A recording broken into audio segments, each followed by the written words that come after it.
ZEE5 ಇರುವಾಗ ನೀವು ನಿಮ್ಮ ನೆಚ್ಚಿನ ಶೋಗಳನ್ನ ಎಂದಿಗೂ ಮಿಸ್ ಮಾಡಿಕೊಳ್ಳುವುದಿಲ್ಲ. ಅದು ಸಂಪೂರ್ಣ ಉಚಿತವಾಗಿ. ಭಗವಂತ, ನೀನು ನಮ್ಮನೆಗೋಸ್ಕರ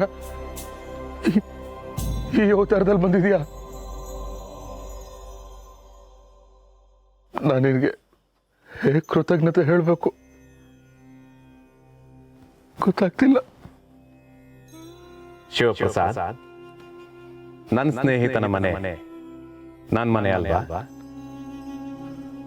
ನೀನಿಲ್ಲದ ಸಮಯದಲ್ಲಿ ನಿನ್ ಮನೆನ ನಾನ್ ರಕ್ಷಣೆ ಮಾಡಬಾರ್ದ? ಭಗವಂತ, ಇಷ್ಟು ದಿನ ನನಗೆ ಯಾಕೆ ಸಿಕ್ಕಿರಲಿಲ್ಲ? ಶಿವಪ್ರಸಾದ್, ನಿರಾಯಾಸವಾಗಿ ಶ್ರಮ ಇಲ್ಲದೆ ಇದ್ದಕ್ಕಿದ್ದಂತೆ ಯಶಸ್ಸು ಐಶ್ವರ್ಯ ಬಂದವ್ರ ಜೊತೆಗೆ ನಾನು ಯಾವತ್ತೂ ಇರೋದಿಲ್ಲ. ನಾನು ಶ್ರಮಜೀವಿಗಳ ಪರ, ಶ್ರಮಿಕರ ಪರ, ದುಡಿಯುವವರ ಪರ, ಪ್ರಾಮಾಣಿಕರ ಪರ, ನ್ಯಾಯ ನೀತಿ ಧರ್ಮದ ಹಾದಿಯಲ್ಲಿರುವವರ ಪರ. ಅದು ಅಲ್ಲದೆ ನನಗೆ ನನ್ನ ಸ್ನೇಹಿತನ ಮನೆ ನೋಡ್ಕೊಳ್ಳೋ ಕೆಲಸ ಇತ್ತು. ಹಾಗಿರುವಾಗ ನಿನ್ನನ್ನು ಹೇಗೆ ಭೇಟಿ ಮಾಡಲಿ? ನನಗೆ ಮಾತೇ ಬರ್ತಾ ಇಲ್ಲ ಭಗವಂತ, ಮಾತೇ ಬರ್ತಿಲ್ಲ. ನೀನು ನಮ್ಮಿಂದ ಏನನ್ನೂ ಅಪೇಕ್ಷೆ ಪಡಲ್ಲ. ಆದರೆ ನಾವೇ ಮನುಷ್ಯರು ಏನೇನೋ ಕಲ್ಪನೆ ಮಾಡಿಕೊಂಡು ನಮ್ಮ ಭಕ್ತಿ ಅನುಸಾರ, ನಂಬಿಕೆ ಅನುಸಾರ ನಿನಗೆ ಏನೇನೋ ಮಾಡ್ತಿರ್ತೀವಿ. ಆದರೆ ನೀನು ಬಯಸೋದು ನಿಷ್ಕಲ್ಮಶವಾದ ಮನಸ್ಸು, ಸತ್ಯ, ನ್ಯಾಯ, ನೀತಿ, ಧರ್ಮ, ಒಳ್ಳೆತನ, ಇಷ್ಟಷ್ಟೇ. ಇವೆಲ್ಲವೂ ನಮ್ಮ ಜೊತೆ ಇದ್ರೆ ನೀನು ನಮ್ಮ ಜೊತೆ ಇದ್ದು ಕಾಪಾಡ್ತೀಯ ಅನ್ನೋದನ್ನ ಮತ್ತೆ ನಿರೂಪಿಸ್ಬಿಟ್ಟೆ ಭಗವಂತ, ಮತ್ತೆ ನಿರೂಪಿಸ್ಬಿಟ್ಟೆ. ನಾನು ಬಯಸೋದು ಅದನ್ನೇ ಶಿವಪ್ರಸಾದ್. ನಿಮ್ಮ ಒಳ್ಳೆತನ ನೀವಿರದ ಸಂದರ್ಭದಲ್ಲಿ ನಿಮ್ಮವರನ್ನ, ನಿಮ್ಮ ಮನೆಗಳನ್ನ ಕಾಯುವಷ್ಟು ಪ್ರಬಲವಾಗಿದೆ. ಜ್ಞಾನ ನಿಮ್ಮನ್ನ ಉತ್ತುಂಗಕ್ಕೆ ಕೊಂಡೊಯ್ಯುವಂತಿರಬೇಕು. ದಾನ ಸಮಾಜಕ್ಕೆ ಮಾದರಿಯಾಗುವಂತಿರಬೇಕು. ಹರಕೆ ಇನ್ನೊಬ್ಬರಿಗೆ ಒಳಿತಾಗುವಂತಿರಬೇಕು. ಬಯಕೆ ಅರ್ಹತೆಗೆ ಅನುಗುಣವಾಗಿರಬೇಕು. ಶಿವಪ್ರಸಾದ್, ಈ ಬಯಕೆ, ಕೋರಿಕೆ, ಆಸೆ, ಆಕರ್ಷಣೆ, ಅತಿ ವೇಗವಾಗಿ ಬಯಸುವ ಯಶಸ್ಸು, ಇದೆಲ್ಲವನ್ನು ಬದಿಗಿಟ್ಟು ಶ್ರಮಪಟ್ಟು ದುಡಿದರೆ ನಿಮ್ಮ ಸಮಸ್ಯೆ ಹಾಗೂ ನಿಮ್ಮ ನಡುವೆ ರಕ್ಷಕನಾಗಿ ನಾನಿದ್ದೇನೆ.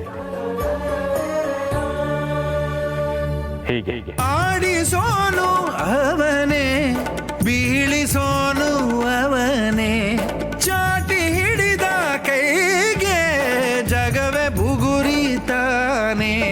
ಭೂಮಿಗೆ ಬಂದ ಭಗವಂತ,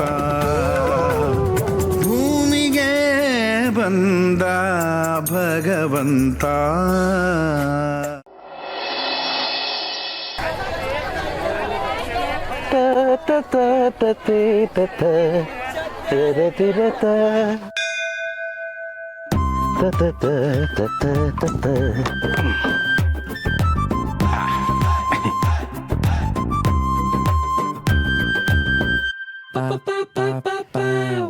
ಹನುಮಂತ, ನಿನಗೊಂದು ವಿಷಯ ಗೊತ್ತಾ?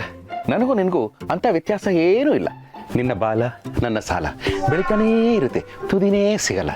ಹೇಗೆ ನೀನು ನಿನ್ನ ಬಾಡಿನ ದೊಡ್ಡದು ಚಿಕ್ಕದು ಮಾಡ್ಕೋತೀವೋ ಹಾಗೆ ನನ್ನ ಸಾಲನ ಚಿಕ್ಕದಾಗಿ ಯಾಕೆ ಮಾಡಬಾರ್ದು? ಟ್ರೈ. ಇಷ್ಟೇ ನಾನು ನಿನ್ನನ್ನು ಕೇಳ್ಕೊಳ್ಳೋದು. ಜೈ ಭಜರಂಗಿ.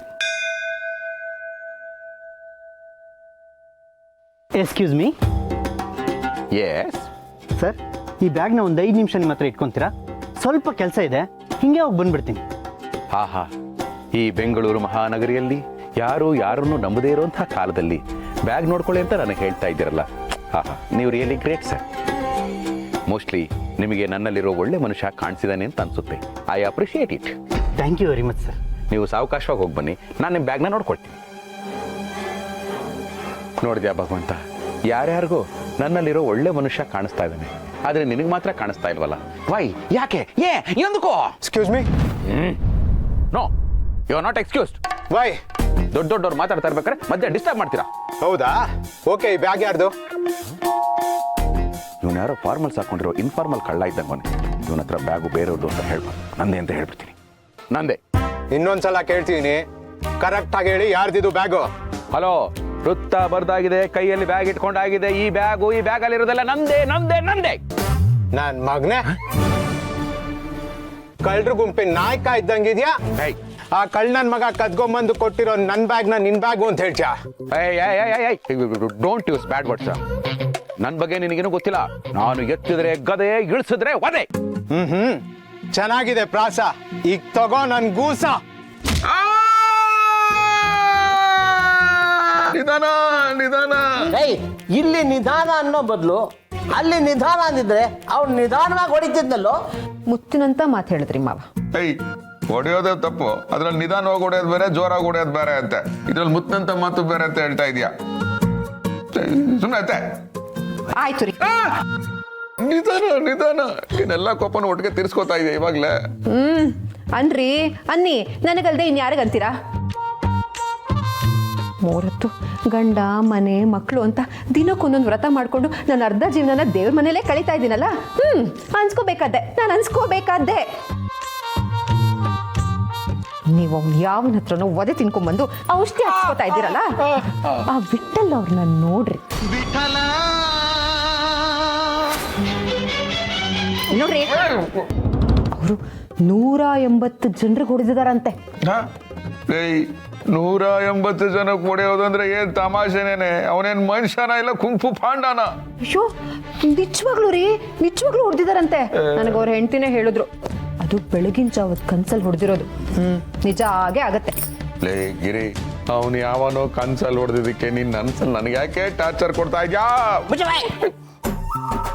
ನನ್ನ ಮಗನಾಗಿ ಹುಟ್ಟಿ ಒದೆ ತಿಂದು ಬಂದಿತ್ತು ಹೇಳೋದಕ್ಕೆ ನಾಚಿಕೆ ಆಗೋದಿಲ್ಲ ನಿನಗೆ? ಅಲ್ಲ, ನಮ್ಮ ವಂಶದಲ್ಲಿ ಯಾವತ್ತು ಕೊಟ್ಟಭ್ಯಾಸನೇ ಹೊರತು ತಗೊಂಡು ರೂಢಿ ಇಲ್ಲ. ಒಳ್ಳೆ ಆರೆ ಹೊಟ್ಟೆಲಿ ಮೂಲಂಗಿ ಹೊಡೆತಾ ಕೊಟ್ಟಿದ್ಯಲ್ಲೋ. ಹೌದು, ಅದು ಮೂಲಂಗಿ ಅಲ್ಲ, ಸೂಲಂಗಿ. ಅದೇ ನೀನು. ಬೌ ಸುಮ್ನೆ ಭಯಬೇಡಪ್ಪ, ಇದರಲ್ಲಿ ನನ್ನ ತಪ್ಪೇನೂ ಇಲ್ಲ. ಬೇಸಿಕಲಿ ಮನುಷ್ಯನಿಗೆ ಹೊಡೆಯೋದು ತಪ್ಪು. I believe in this philosophy. ಅದಕ್ಕೆ ಹೊಡ್ಸ್ಕೊಂಬಂದೆ, ಇಲ್ಲಾಂದ್ರೆ ಹೊಡೆದ್ಬಿಟ್ಟು ಬರ್ತಾ ಇದ್ದೆ. ನನ್ನ ಮೇಲೆ ದೌರ್ಜನ್ಯ ಆಗಿದೆ, ದಯವಿಟ್ಟು ಅದನ್ನ ಅರ್ಥ ಮಾಡ್ಕೊ. ಸುಮ್ಮನೆ ಬೈತಾ ಇರ್ತಾರೆ. ಅಯ್ಯೋ, ಮ್ಯಾನೇಜರ್ ಬೇರೆ ಕಾಲ್ ಮಾಡ್ತಾ ಇದ್ದಾನೆ. ಸರ್,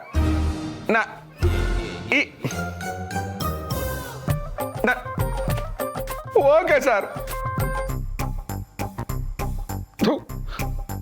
ಒಂದೇ ಒಂದು ವರ್ಡ್ ಕಂಪ್ಲೀಟ್ ಮಾಡೋಕ್ಕೂ ಬಿಡ್ಲಿಲ್ಲ. ನಾನ್ ಸ್ಟಾಪ್ ಆಗಿ ಬೈತಾನೆ ಇದ್ದಾನೆ. ಯಾಕೆ ಆಫೀಸಿಗೆ ಲೇಟು ಅಂತ. ಮಾಡ್ದಿರೋ ತಪ್ಪಿಗೆಲ್ಲ ಅನುಭವಿಸ್ತಾ ಇದ್ದೀನಿ. ಇನ್ನೊಂದ್ಸರಿ ಫೋನ್ ಮಾಡಿ ಬಯಕ್ ಮುಂಚೆ ಹೊಡ್ತೀನಿ ನಾನು. ರೀ, ಔಷಧಿ ನೀನೇ ಹಚ್ಕೋ. ನಾನು ಹಚ್ಕೊಳ್ಳಿ. ಹುಷಾರು. ಅಯ್ಯೋ ದೇವ್ರೆ ದೇವ್ರೆ, ಏನಾಗಿದೆ ಇವ್ರಿಗೆ? ಯಾಕೆ ಇಷ್ಟೊಂದು ತೊಂದರೆ ಆಗ್ತಿದೆ? ಮುಂಚೆನೂ ಸಮಸ್ಯೆಗಳು ಬರ್ತಿತ್ತು, ಆದರೆ ಅದಕ್ಕೊಂದು ಲಿಮಿಟ್ ಇರ್ತಾ ಇತ್ತು. ಆದರೆ ಈಗ ಲಿಮಿಟ್ ಮೀರಿ ಸಮಸ್ಯೆ ಆಗ್ತಿದೆಯಲ್ಲ. ದೇವ್ರೆ ದೇವ್ರೆ, ಏನಾಗಿರ್ಬೋದು? ಮಾವ, ಏನಾಗಿರ್ಬೋದು? ನನ್ನ ಕೇಳಿದ್ರೆ ನಾನೇನಮ್ಮ ಹೇಳಿ? ನಾನೇನು ಜ್ಯೋತಿಷಿನೇ? ಕರೆಕ್ಟ್, ಜ್ಯೋತಿಷ್ಯ ಹತ್ರನೇ ಕೇಳ್ತೀನಿ. ZEE5 ಆಪ್ ಡೌನ್ಲೋಡ್ ಮಾಡಿ ಎಲ್ಲಾ ಸಂಚಿಕೆಗಳನ್ನು ಸಂಪೂರ್ಣ ಉಚಿತವಾಗಿ ನೋಡಿ.